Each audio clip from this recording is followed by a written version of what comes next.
네, 천대엽 행정처장님께 예. 묻겠습니다.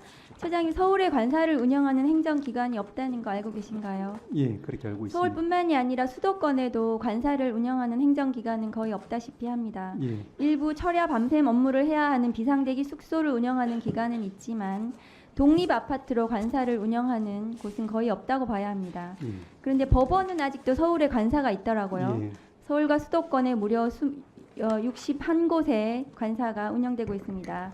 지금 보시는 바와 같습니다. 이제 다음 거 보여주세요. 그 법원 행정처 소속의 대법관 두 분하고 그 다음에 14명의 법관들이 모두 서초구에 있는 관사를 사용하고 있고 11명은 월세 관사를 사용하고 있습니다. 이 직원들 모두 합해서 그 행정처 직원 관사 전부 월 비용이 2억입니다. 그런데 서초구에 지금 이제 처장님 관사가 있으신 거 맞죠? 서울대 나오시고 예. 서울 동부 지원에서 임기를 시작하셨고 대법관 되기 직전까지 근무지가 서울 고법 맞습니까? 그렇습니다. 그리고 인사청문회 할 때 10년 동안 주말부부 하셨다고 하셨는데 서울에 계시는 동안에 서초구에 있는 관사를 이용하신 건가요? 아닙니다. 여기서 와서 대법관 되셔서 예. 근데 처장이 원래 부산에 집이 있으시다고 하셨는데요. 예. 지금도 부산에 집이 있으신가요? 아닙니다. 다음 거 보시면 처장님이 지금 부산집 매각하시고 예, 서울에 집을 안 구하시고 예, 관사에만 가족이 같이 거주하고 계시는 거거든요. 예. 이것은 관테크 아닐까요? 그렇게 규정에 따라서 한 것이긴 합니다만은 그렇게 볼 여지가 있다고 하면은 송구스럽습니다. 네. 그리고 다른 대법관님은 특이하게 또 용산의 동부 센트레빌 아파트에 월세를 얻으셨어요. 그리고 대법관님은 두 분 다 가족들하고 함께 사시고 용산 관사는 1억 보증금의 월세 470만 원 월. 그래서 한 분에게 월세만 연간 5천만 원 이상 쓰고 있습니다. 그런데 지금 용산하고 서초동은 지금 또 거리가 있어요. 또 서초동도 아니고 용산에 왜 굳이 관사를 구하셨는지 이해가 되지 않습니다. 그리고 용산과 강남 모두 서초 모두 굉장히 고액의 그 비용으로 보여집니다.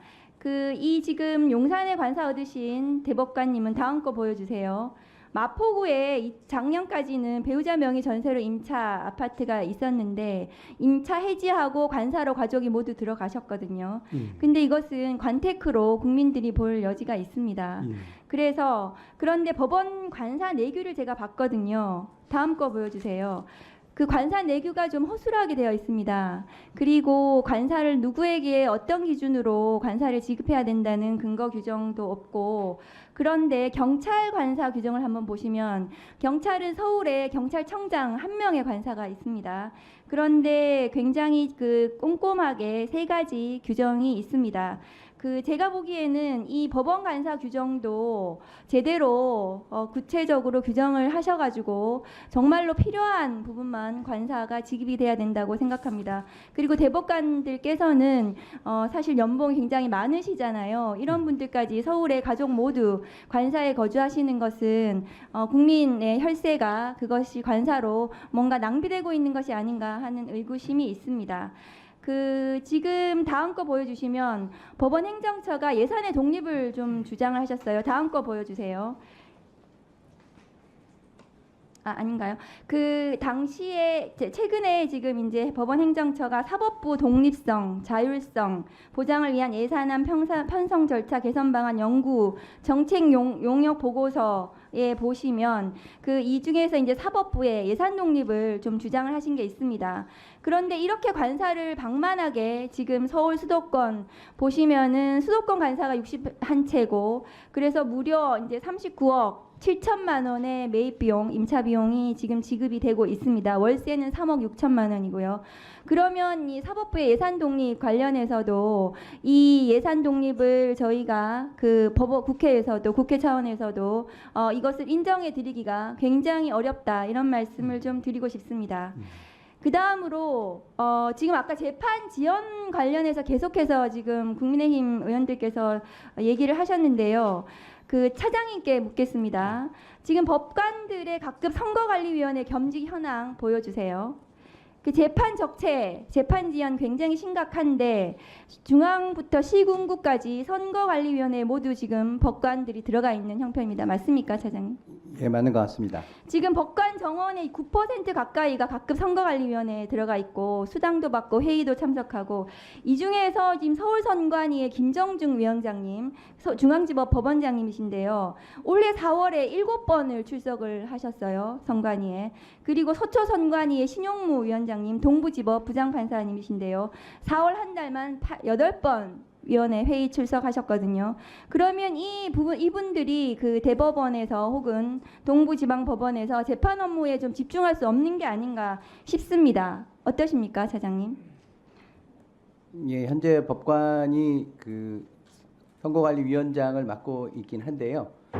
이제 상근이지는 않고 회의가 있을 때마다 참석을 하고 특히 이제 선거가 집중적으로 몰려 있었을 때 그때 주로 집중적으로 참석을 하고 있어서 물론 재판 업무에서 일부 그러니까 맞지 않을 때보다는 업무의 부담이 좀 생길 수는 있다고 판단은 됩니다. 근데 헌법 114조 2항에서 중앙선관위는 대통령 임명 3인, 국회 선출 3인, 대법원장 지명 3인 위원으로 되어 있고 위원장 호선한다고 되어 있습니다. 그런데 지금 관례적으로 위원장이 대법관이 맡고 계시고 광역시도 선관위원장도 지방법원장, 그다음에 기초선관위 위원장은 지법부장급이 맡고 있습니다. 그런데 이게 헌법상 독립적인 권한과 기능을 명시한 선거관리위원회의 정치적 중립성이 사법부로 치우쳐 있다는 저는 생각이 들거든요. 이게 관행으로 호선으로 대법관 그다음에 법관들이 선관위를 지금 거의 맡아서 하고 계시는데요. 그리고 이 수당도 굉장히 많습니다. 그러면 이중의 혈세가 지급되고 있는 것이 아닌가 하는 생각이 들거든요. 다음 거 보여주세요. 그런데 차장님, 관행이라는 이름으로 축구 경기 중에 문제를 제기하는 선수와 판정을 내는 심판이 같은 선거에서 나온 불법 행위에 대해서 선관위원장이 판단해서 고발을 하고 그다음에 그 밑에 하위 법관이 재판을 합니다. 그럼 이것은 스포츠업계에서는 바로 승부 조작 뭐 이런 식으로 비판을 또 받을 수도 있거든요. 그래서 각급 선거관리위원회 위원장 겸직은 사법부 신뢰를 스스로 저해하는 측면이 분명하게 있습니다. 그렇지 않습니까? 예, 뭐 지적하신 부분 공감하는 부분도 있긴 합니다만 그 해당 선관위원장이 당해 사건을 맡게 되면 그 사건에 대해서는 다른 재판부로 재배당을 하도록 그렇게 규정을 하고 있고요. 저희로서는 그 공정성을 잃지 않도록 최선을 다하도록 하겠습니다. 지금 이제 명태균 관련해서도 창원지법 법원장이 선관위인 거기서 고발을 하고 또 창원지법에서 또 재판을 할 거예요 아마.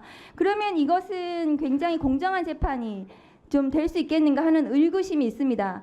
그래서 이 선관위 관련해서 대법원에서 뭔가 공정하게 공정성을 담보할 수 있는 조치, 선관위 구성을 어떻게 할 것인가에 대해서 고민해서 검토해 주시기 바랍니다. 알겠습니다.